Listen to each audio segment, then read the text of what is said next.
And this is what he convinced slave masters all over to teach their slaves. Don't whip them anymore. They're too valuable. Don't kill them anymore. Don't lynch them anymore.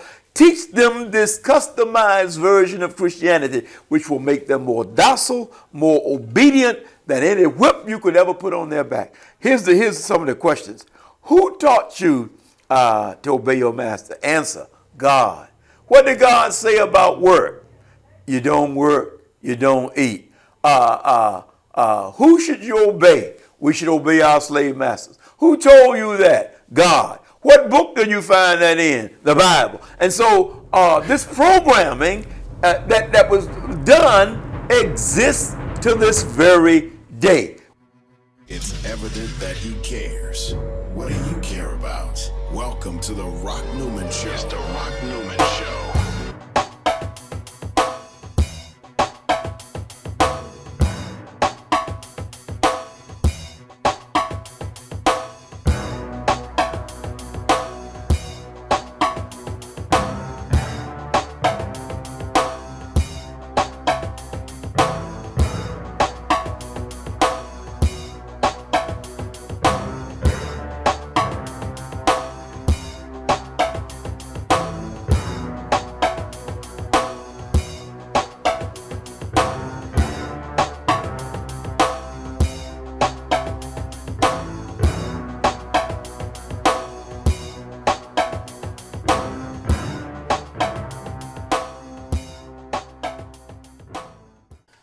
Welcome, beloved, and thank you for tuning in one more time to the Rock Newman Show 2.0. It's always an honor and a pleasure to have you to join us, and I am absolutely thrilled that today you've seen on these airways here before Reverend Willie Wilson from Union Temple Baptist Church in South East Washington. He is a pastor emeritus. Thank you so much for joining us today, Rob. Good to be here. Thank you. Yeah, you'll see on a previous show, his daughter took over as senior pastor at Union Temple Baptist Church. It's perhaps the most Afrocentric, dynamic church in the country, and it can be beat for number one anywhere in the world. Has an absolute great history. I was talking to Reverend Wilson a few months ago. And he started to talk about a book that he was researching and preparing to write.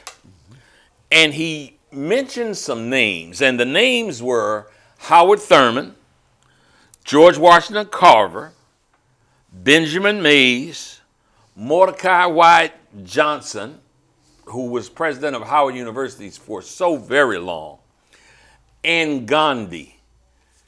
I remember driving my car. I was in my car driving when I talked to him, and it was like my head was exploding to hear some of the research that he had done, some of the things that he had learned. And I was like, Rev, I've got to get you at the table because my audience has to be aware of some of this information that you're sharing. Rev, can you go back and I know you haven't put a name to the book yet, right? Right. But, and Martin Luther King. Right, and Martin Luther King was in this. And so, folks, what I'm going to do. And George Washington Carver. Yeah, and George Washington Carver. Mm-hmm. Martin Luther King also. So what I am going to do, I've been accused of talking too much on my show, and it's probably warranted. But what I am going to do is just have to focus in on Rev. We might get to some other things, but this was so powerful and so interesting that I want Reverend Wilson, in his own words, to talk about the research that you've done, which included these giants of our men. Yes. Well, let me start with that. Howard Thurman was one of my mentors. I studied under him only for 1 year, but I have intensely studied all 23 of his books over and over and over again, the most popular of which is one which Dr. King, Martin Luther King Jr., carried with him everywhere he went, all the way up till the day he was assassinated. Of Howard Thurman's book. Of Howard Thurman's book, Jesus and the Disinherited, which was long before a James Cone with liberation theology was a liberation theology that he and Benjamin Mays, all three of them developed together. Howard Thurman and Benjamin Mays and Mordecai Johnson, all three of them were instrumental in developing that theology. But to begin with, can I stop you just for 1 second? After saying, I'm going to give you the floor. But I got to ask this. One of the favorite books that I've ever read in my life was written by you. The Color of Jesus. Releasing the power within. Releasing the power within. In it, you referenced Howard Thurman often. Yes. Yeah, folks, look, I'm not trying to sell a book. I'm just trying to have you to get some information that I think you would find phenomenal. What's the name of the book called again? The Genius of Jesus Revealed, Releasing the Power Within. Yes, and where can they get that? They can get it PayPal. They can get it on my Cash App. You got is it a particular website or anything, or we'll just come back to that? We'll put that on the screen. Yeah. We'll put that on the screen, folks. It's a book that I highly, highly recommend. But please, let's go through these names one more time we were talking about. Howard Thurman, George Washington Carver, Benjamin Mays, Mordecai White Johnson.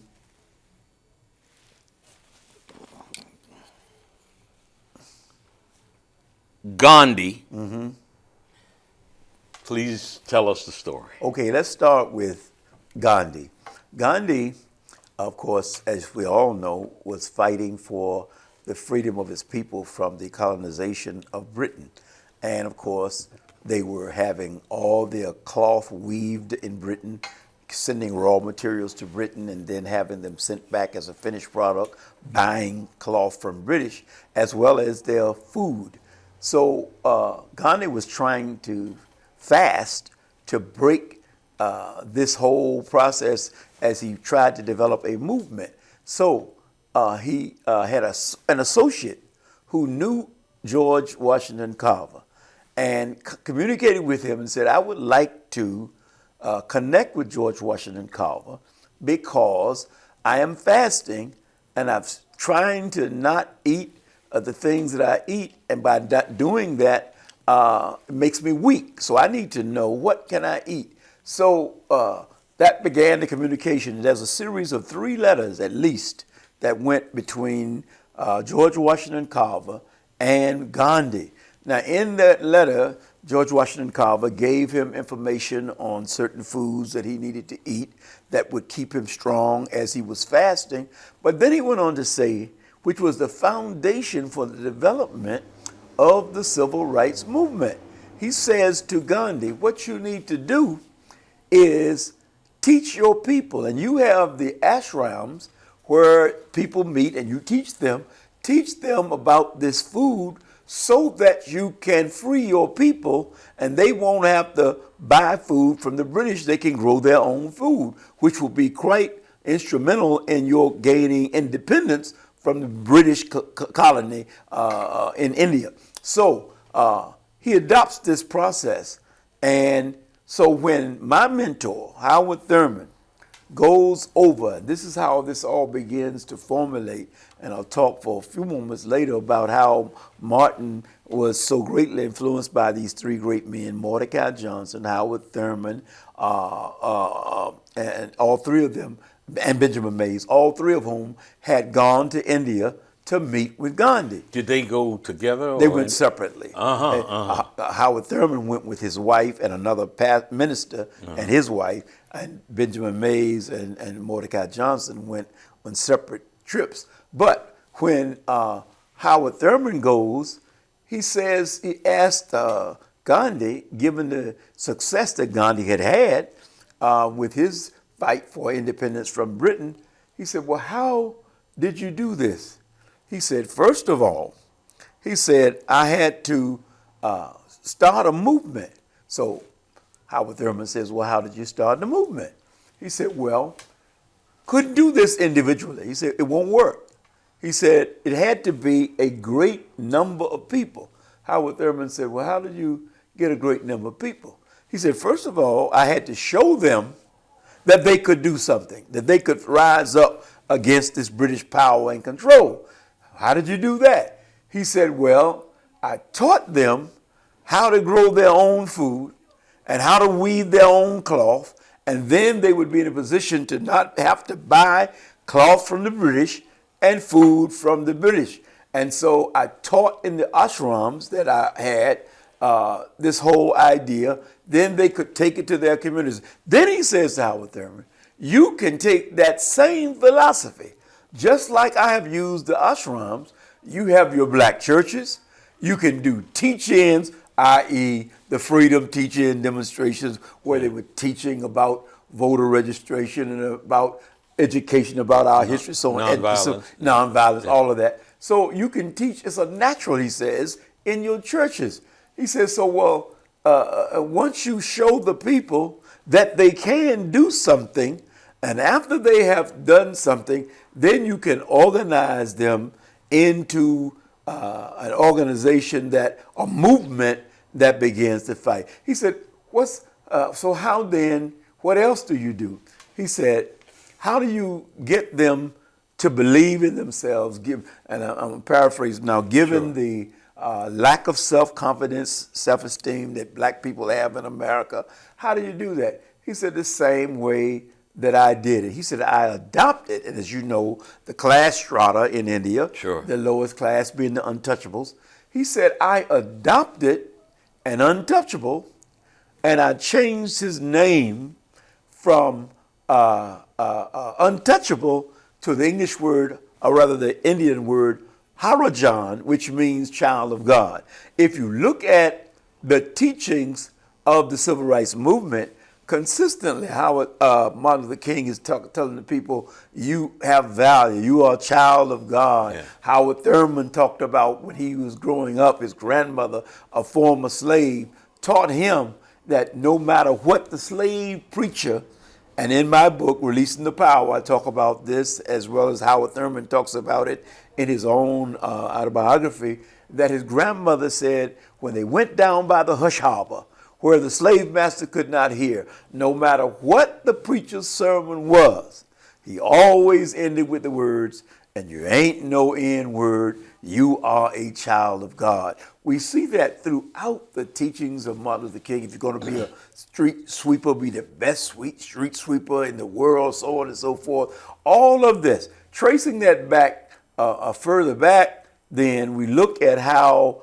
Martin Luther King was so influenced by Howard Thurman and Benjamin Mays and Mordecai Johnson. And in fact, Martin's father was an associate of Howard Thurman as students at Morehouse. Mm-hmm. So they knew each other. He would often go to the home to have dinner with them, et cetera, et cetera, et cetera. So there was a relationship.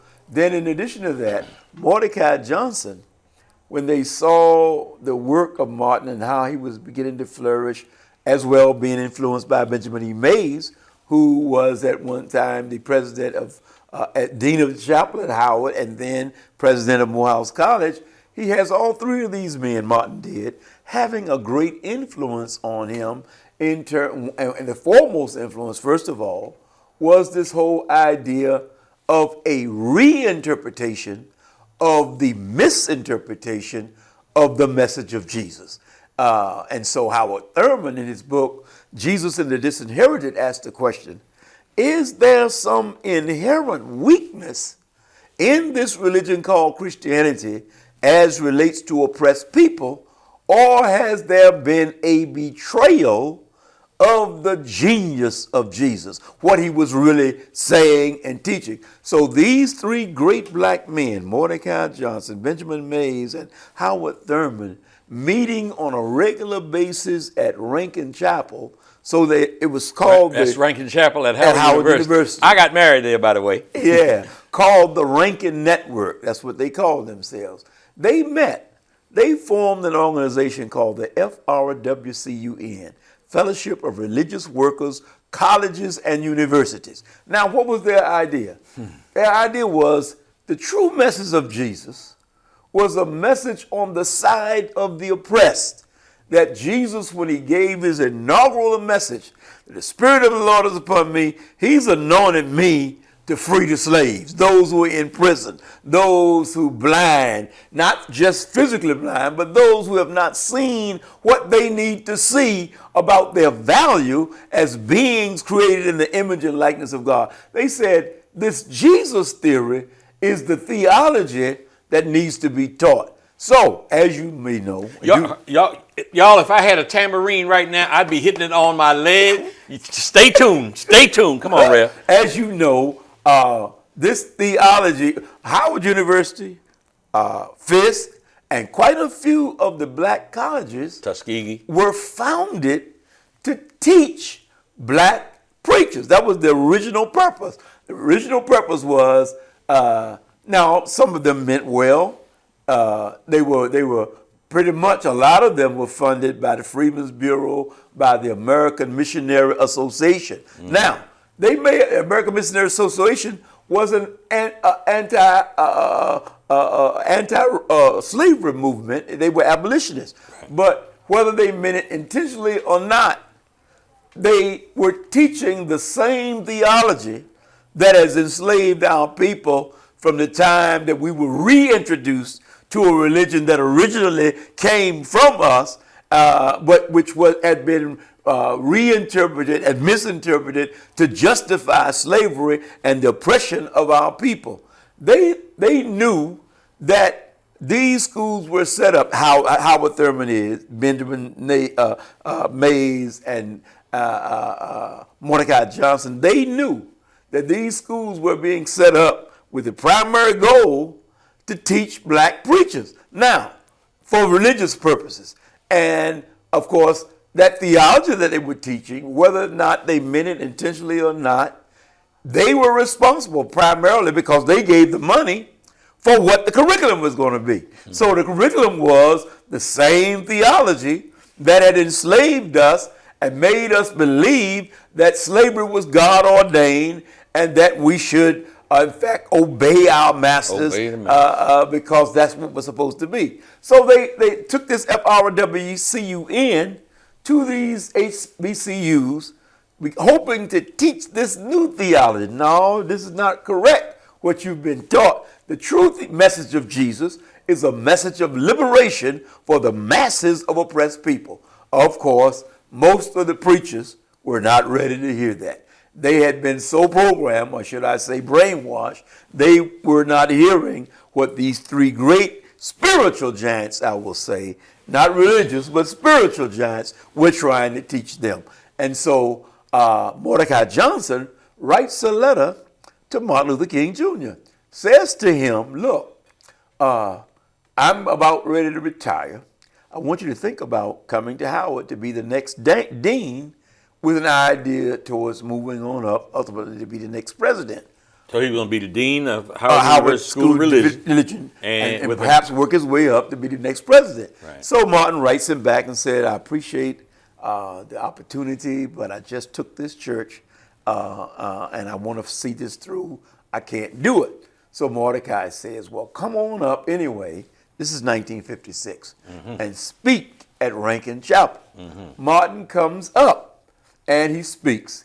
And even though he's not going to take this job, the three of them see him as one who can carry this new message of liberation of the minds and spirits of black people in America. So he is unofficially anointed to be the messenger of this new theology.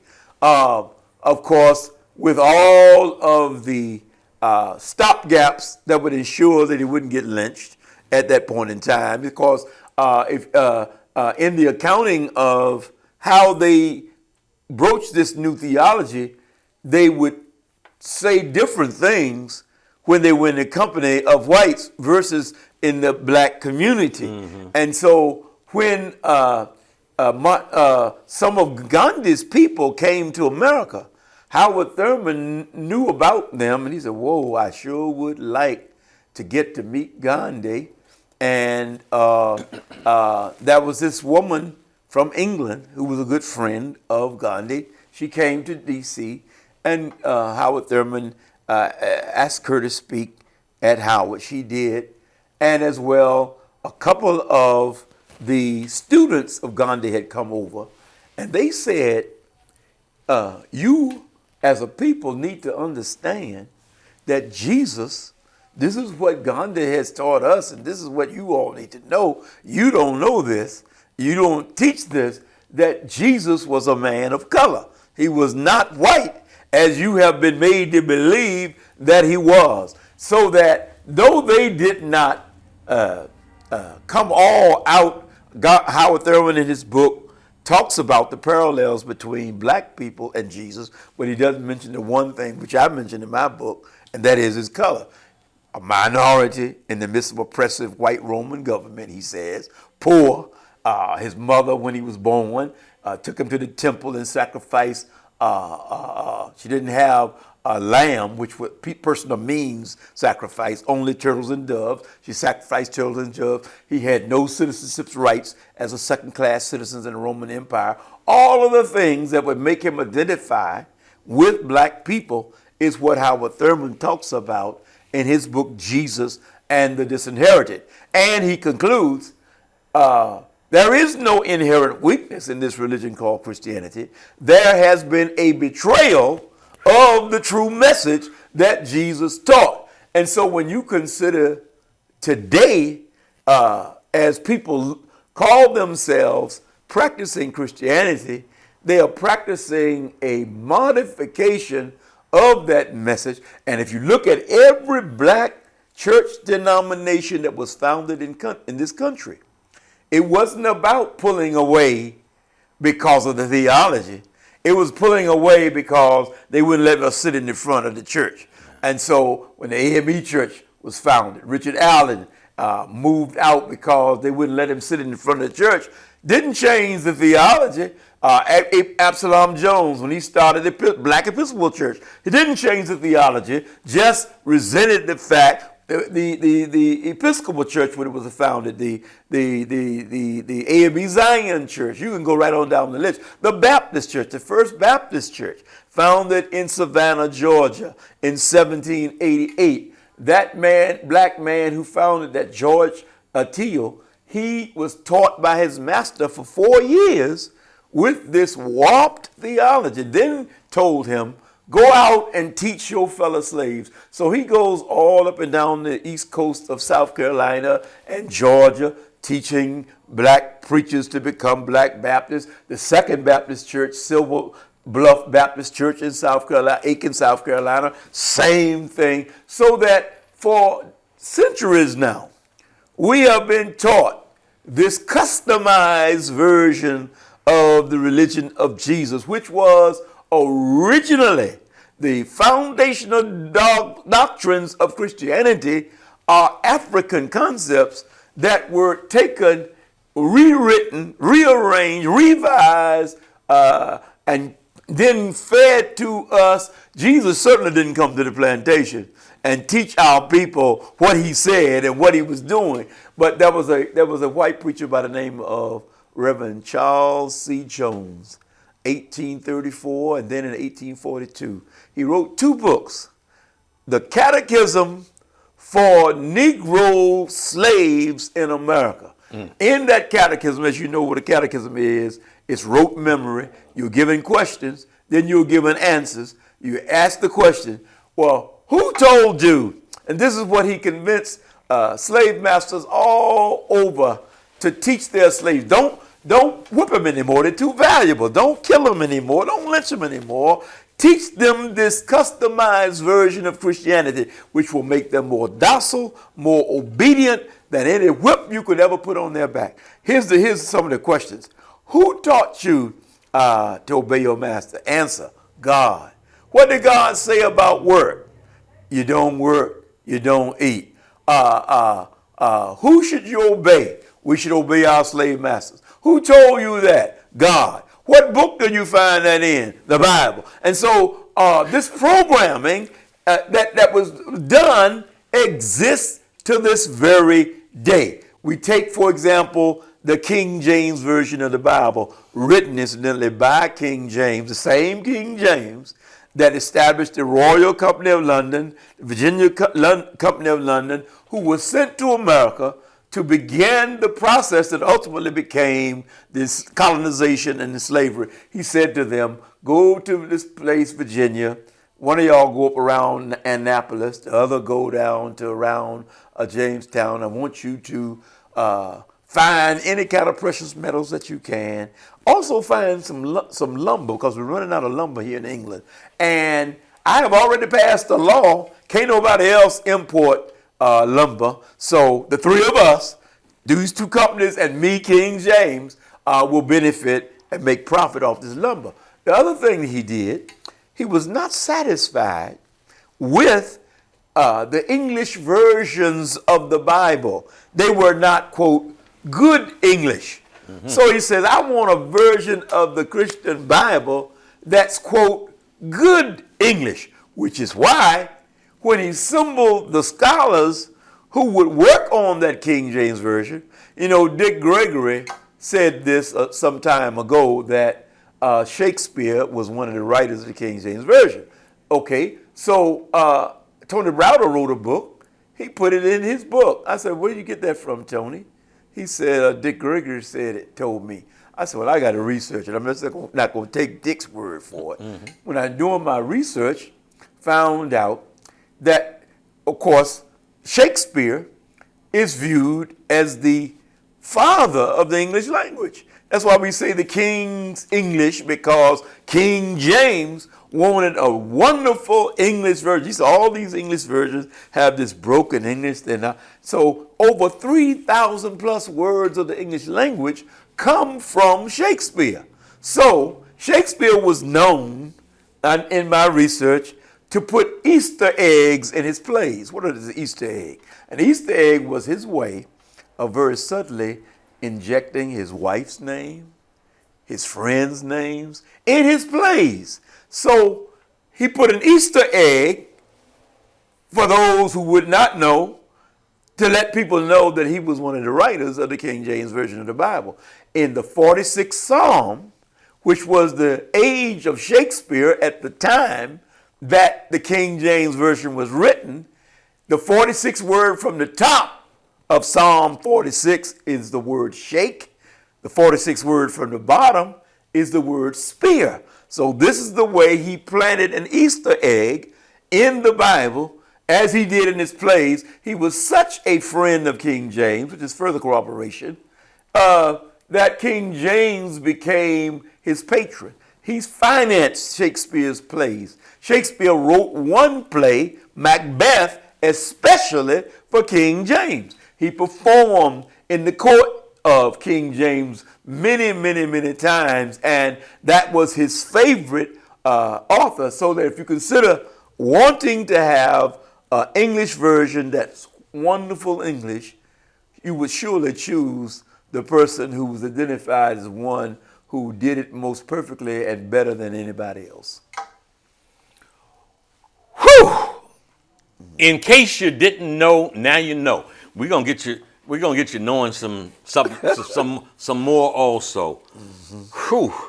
Yeah, that's why my head. I said at the top of this, my head was exploding while I was driving, and I told Rev, we got to sit down and talk about this. Mm-hmm. Rev, so wait, we get into some deep stuff here. Mm-hmm. And you, as a pastor for so many years, mm-hmm. The definition of what I'm hearing you say about the Bible, about King James, mm-hmm. and it obviously being rewritten and modified and mm-hmm. rewritten and modified mm-hmm. again, and interpreted, rewritten mm-hmm. again. Mm-hmm. For those who are well-meaning, but I'm going to say would have to be somewhat misinformed, that would say that the words in the Bible mm-hmm. are the inerrant, direct words of God. how could that be true with all of these interpretations, these rewrites, and everything else? But you know, when you are taught by those who want you to believe that, Yeah. here's a slave system that used religion and the Bible more than any other tool to brainwash and program our people. So that these words, for example, inerrant, infallible, indisputable, unadulterated, which are classic words that are used to refer to the Bible, all came not from God, came from King James, because he wanted this version of the Bible to be the official version, and no one, history records, no one was allowed from 1611, when the King James Version came out, to 1881, 270 years, nobody, black or white, could engage in what in theological circles is called higher criticism. That is, assessing and evaluating what you read and whether it's true or not true.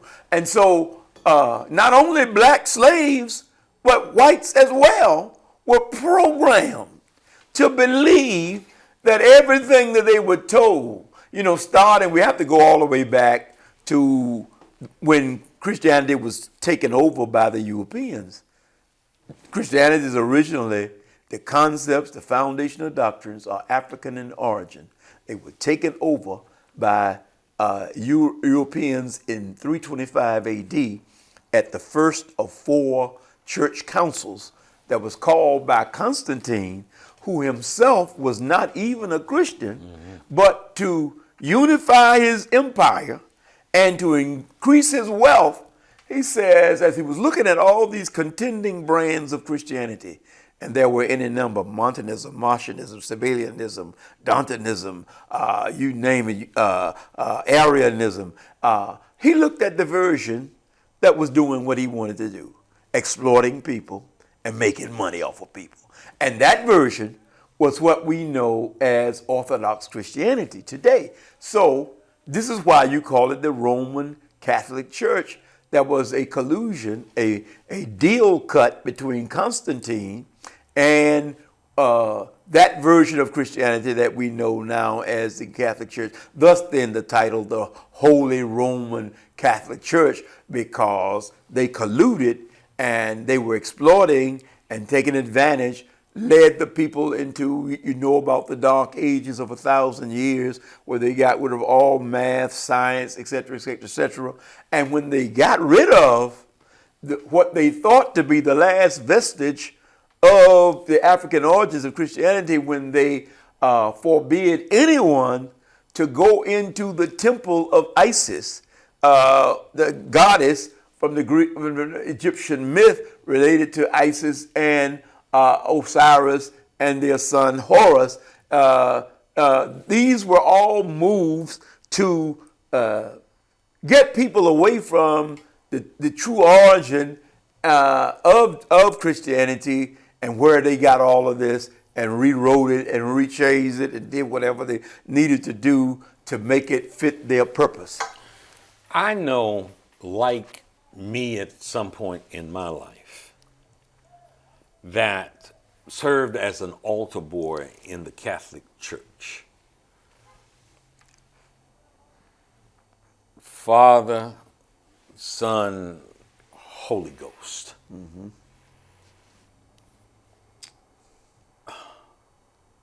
That you just mentioned, Isis, Horus, and Osiris. Mm-hmm. Father, Son, Holy Ghost.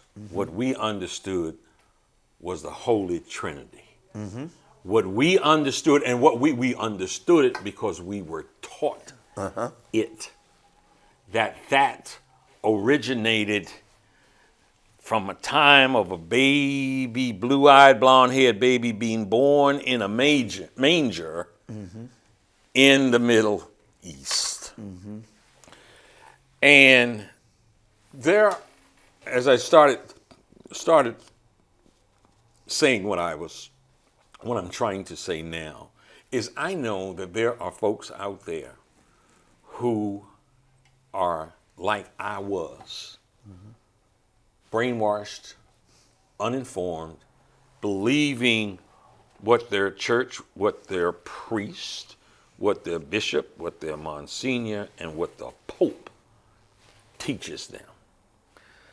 Ain't got, and those people that I just mentioned, the priest, the bishop, the archbishop, the monsignor, or the Pope, saying anything about Osiris or that original African Holy Trinity. You know, Martin Luther King, this is what people need to look up. Martin Luther King Jr., because I knew that Martin knew much of what I know because he had the same teacher, you know, and the same influences, okay? Martin wrote a paper in 1949 when he was a student at Crozier Theological Seminary. Title of that paper was The Influence of Mystical Religions on influence of the mystery religions, that's the word, mystery religions, on Christianity. And of course, mystery religions means the African religions from whence it came. Martin Luther King said in that paper that to really understand Christianity, one must do serious study, this is a quote from Martin, of the influence of the story of Osiris, Isis, and Horus on Christianity. Ooh, Lord. Martin said, there is no doubt. He said there are many likenesses and many parallels between what these Africans taught and what is taught in Christianity today. Now, that's a paper that anybody can read. They can go, of course, his professor tried to dissuade him from saying what he had found to be true in his research. Yeah. Oh, Martin, they didn't really copy. You know, there was a lot of a give and take during that period. And 50 Mayat didn't have anything to do with it. Right. But if you look at Jesus' teachings, he taught the exact same thing. And I've often said, either he stayed down in Egypt longer than the Bible gives clear reference to, or by divine revelation, he came up with the exact same thing. What did they teach in the mystery simples? First of all, they taught the mysteries of the kingdom. Jesus talked about the mysteries of the kingdom. Mark 4:11, his disciples say, why you keep teaching all these riddles? He says, it's unto you, exact words, didn't he change the words? It is unto you to know the mysteries of the kingdom, but just like in the mystery temples of Egypt, only the initiates, they call them initiates, he called them disciples, same thing, student and learner. Only the initiates can know the true meaning. Everybody else, second thing, not only the mysteries of the kingdom, taught in riddles. Jesus kept teaching in riddles, over and over and over, just like they did in the mystery temples. All of the parallels that you see, the kingdom had to do with this hidden power that is within you. Yeah. Not up in the sky somewhere. God is within you, not up there, but right here. You know, so that if Jesus said after he told all these riddles and they couldn't figure them out, check these riddles out and run through them right quick. He gave 5 riddles. He says the kingdom, first of all, is like yeast that you put in bread. He said, you put a little bit of yeast in a little bit of dough, and in a few hours you got a great big piece of dough. He said the kingdom is like that. Something that you think is small can create something great.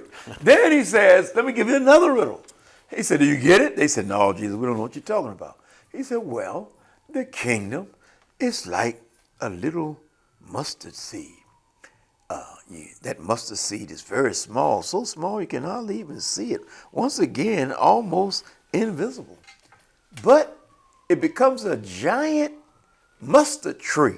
He said the kingdom is just like that.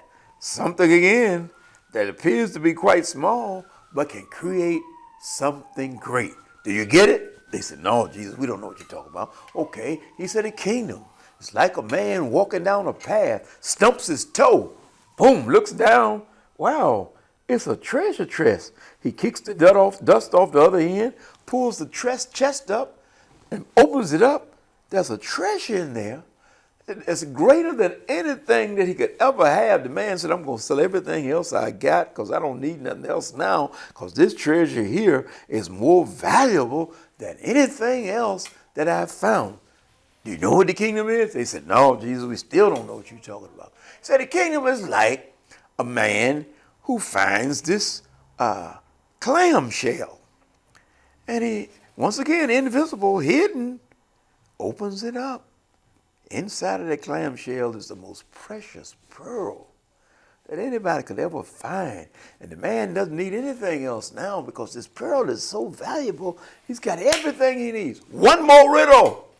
He says the kingdom is like a man that goes fishing, like they do in Africa, throw the big net out. Sometimes it takes 100 men to pull it in. Pulls in this net. He's got in the net beer cans. Somebody even put a bottle in there with a message in it, empty liquor bottle, and put a message in it, threw that in there. You got leaves, you got trash. He said you have to throw away all of that and leave only the good stuff. So he says, do you all know what I'm talking about? Then he says, don't you know that the kingdom is within you? You have this treasure that the same mind of the Creator is in you. It may not be of the same quantity of power, but the same quality of power. You have the ability to create just like your Creator, if you understand. This message is the message he was given to the masses of his oppressed brothers and sisters. He says, you had three basic movements. You had the Sadducees, they were the sellouts. They decided to do what, can't beat them, join them. So they hooked up with the Romans, and they was exploiting the people, selling blessings in the temple and doing all this stuff, just like the Romans were doing. Then you had the Pharisees who said, no, we can't sell out, but just study the Bible, the Word, and let's be into the Word, and that's sufficient.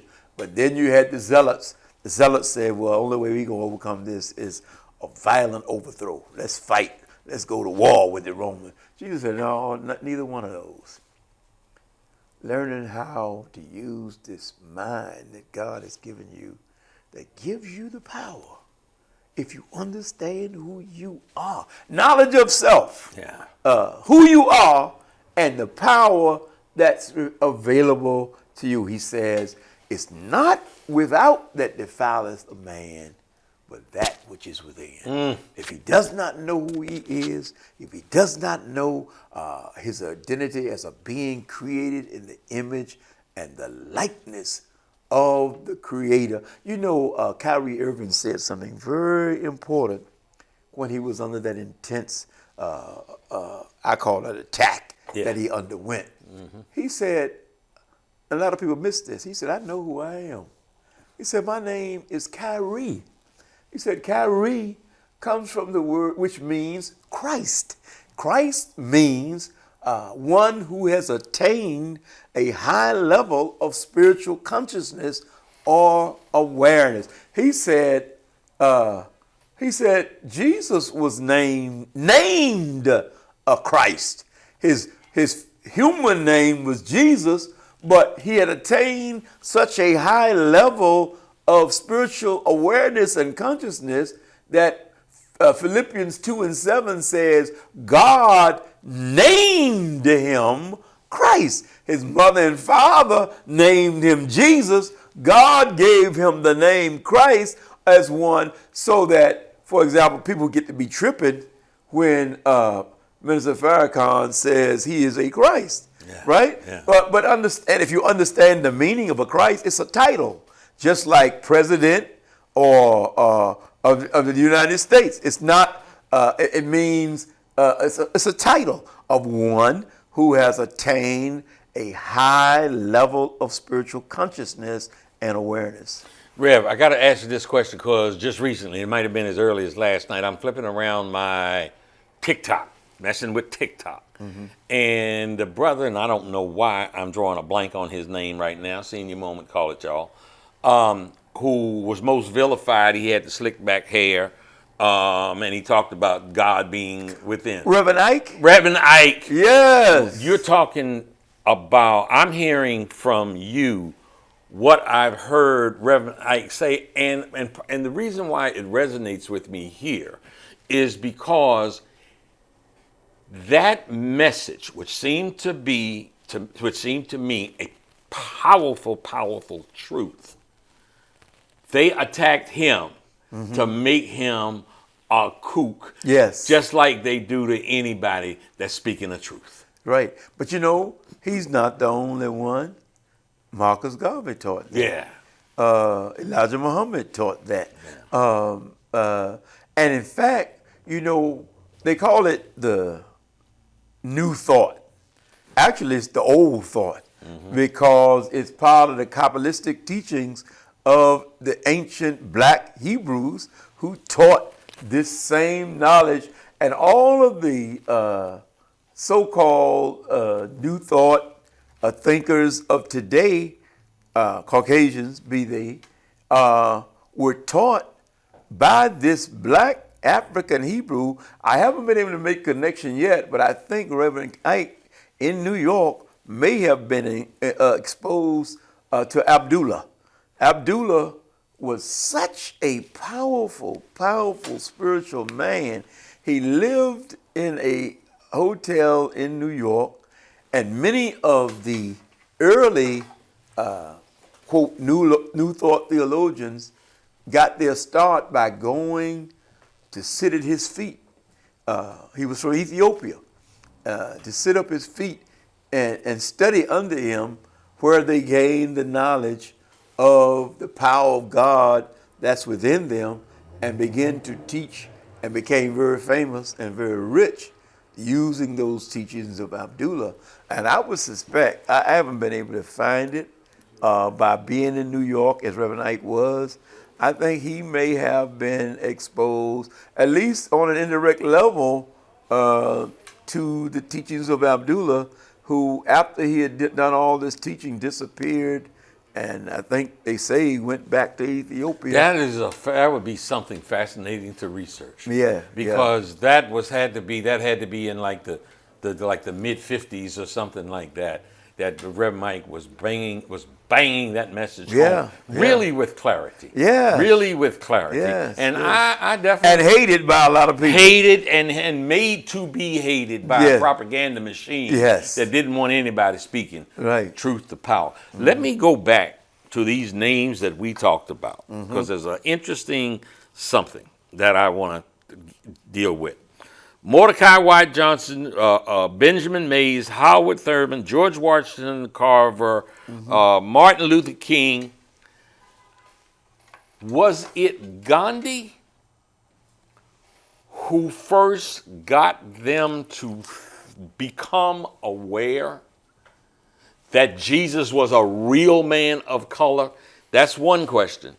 The next is, in order to save their lives, once they did realize that Jesus was a black man, they could never say it. That's correct. And there was a lot of fear. You got to know, a lot of lynching was still going on. Mid 30s, early 40s, when they came up with this theology. I was able to get a hold of some information that talked about how they spoke differently depending on the setting. If it was among white Christians and preachers, they did not say everything that they knew or understood. And in terms of Jesus being black, I think Howard Thurman clearly knew, as brilliant a man as he was, as studied a man as he was, he clearly knew, all three of them knew, that Jesus was a man of color. But it's interesting in some of the writings that I've read in terms of when some of Gandhi's people came over, they tried to convince them to be more adamant about the fact that Jesus was a man of color. They said, you all don't know, at least they thought they didn't know. You all don't know, like Gandhi is taught us, that Jesus was a man of color. And you need to know that, and you need to teach that Jesus was one of us. Jesus was with us. And look at these men. None of us have that halo. None of us are perfect.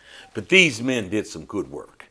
They absolutely had an impact on society and on the world from the work, from the scholarship that they gathered. But they themselves understood that in this system of oppression in which folks of color lived, if they share this truth, if they share that knowledge, one, the ridicule and scorn would character assassinate them in a way that they could have no more influence, or they could be shot between the eyes or hung from a tree. Absolutely. So therefore, they had to move forward with a message that was more palatable to those in power, which at the end of the day continued to an indoctrination of black people who could have been saved with this knowledge. Yeah. What a tough position that they were in personally, and what absolute and the other half of it is this. Decades of damage. But go ahead. Yeah, here's another side of it. That is the fear that has been instilled in black folks in terms of being able to affirm and state what they know to be true. You know, like, I give you an example. When I did that mural, the preachers in this city hate on me. And it was 1993. One of those pastors came on a Sunday morning, didn't know it was coming. He said to me in my office, he said, you know, a lot of us hated you, and I was one of them. He said, but now I've come to know that what you've been teaching and what you did with this mural, that Jesus was a man of color, is true.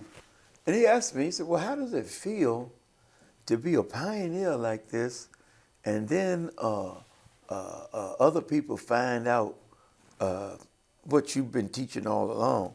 I said, well, my only feeling is that I'm just glad that you finally caught up.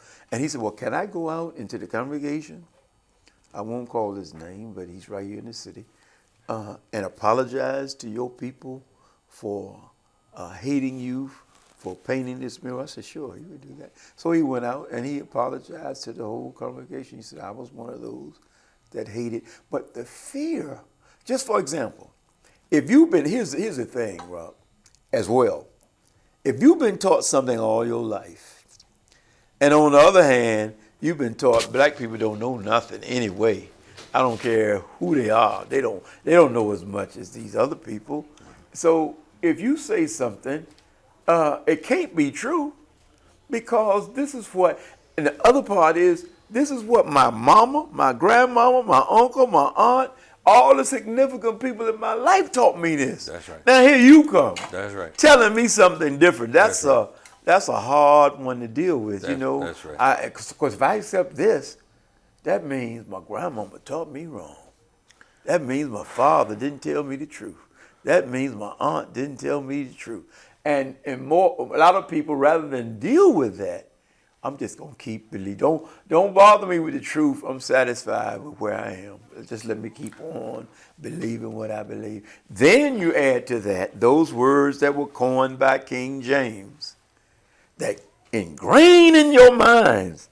This book is the inerrant, infallible, indisputable, unadulterated word of God. Whereas, if we could even read the fly page of the King James Version, says, translated out of the original tongues, not true, translated out of Latin versions and other English versions and Greek version, not the original African language, diligently, not a little bit, but these are the actual words on the fly page of the King James, diligently compared, and here's the big word, and revised.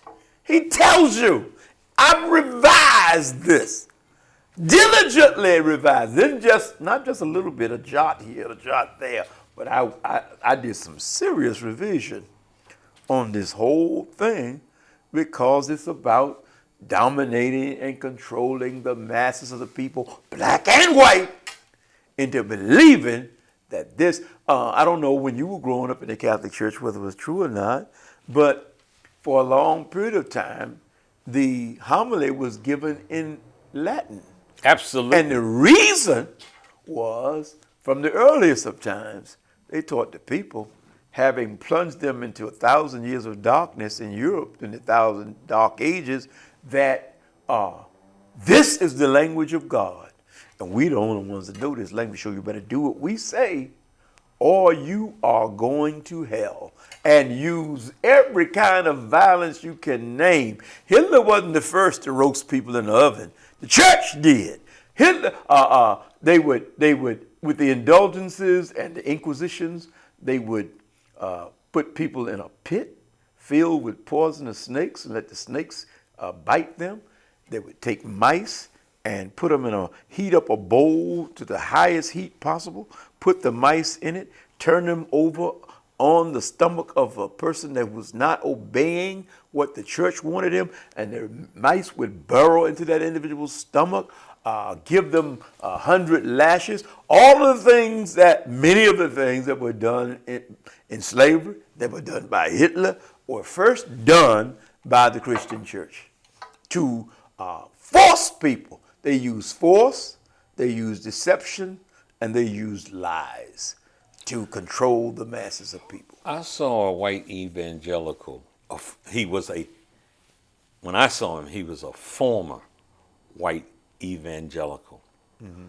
Talk about how absolutely powerful yet diabolical it was for the teachings that came to this society here in America and beyond, the power of hell. Oh, yeah. Oh, yeah. Look, I like to rap on a positive note, and I'm going to try to define this in advance. The power of this question, that with the kind of study, the kind of historical understanding because of his deep study that Reverend Willie Wilson has, I considered it ending on a positive note to have you to describe why hell was invented and just give your thoughts on it. Primarily to control people. Who wants to go to hell and burn for the rest of your life? And think about this, Rob. That's a pretty mean God. That's going to not just burn you, but you don't burn up. You just burn and burn and burn and burn and burn. That's sadistic burning. And evil and mean. It'd be loud down there, maybe everybody be hollering and stuff. And never burn up. Just keep burning. Just keep burning. Lord. Now, listen. My latest book, The Birth of the Bible, I had a meeting with a group of pastors. That's my new book has just come out. And one pastor said, "Oh, how about one?" And I gave it to him. And I just started giving him a few points in the book. I said, "Do you believe that a just, loving God would just burn somebody forever and ever and ever and ever?" He was so frightened. He took my book, threw it as far as from here to that wall. "Oh, I don't want this. You can give it to somebody else. I don't want it. Keep the money. I don't." He was so afraid. Grown person. This is how deep the fear has been ingrained in us. You know, when you do something that is against what people have been taught for centuries, they automatically think that you have done something so bad that you Reverend Wilson is going to hell. He had Minister Farrakhan to speak at his church. When I first had him to speak, and I was so impressed when I heard him at Howard University, our alma mater, at Crampton Auditorium, he was talking about the silliness and ignorance of denominationalism and religiosity. Yeah. And he went through every denomination, and he went through Christianity, went through Islam. I said, well, this is somebody that I need to have at my church. Yeah. And I invited him February 1977, the first time. By that time, starting with a membership of about 25, had grown to about 800. The Nation of Islam. Union Temple. Oh, Union Temple, uh-huh. So that from the time he spoke to the end of the service, I went from 800 members to 400. They were saying things like, God gonna strike him down? Yeah. God, he brought that man into the church. That hater. Yeah. Yeah. Because that's what they've been taught. And that's what they've been exposed to. And so they believe that. So over a period of time, hearing him, a lot of those people's minds were changed. This is a good man here. Yeah. You know, but they had been so conditioned. Anybody that's not a Christian. Yeah. And that's not limited to Christianity. Yeah, sure. Muslims think the same thing. Anybody that's not a Muslim, they can't. It's like, I'll give you this example.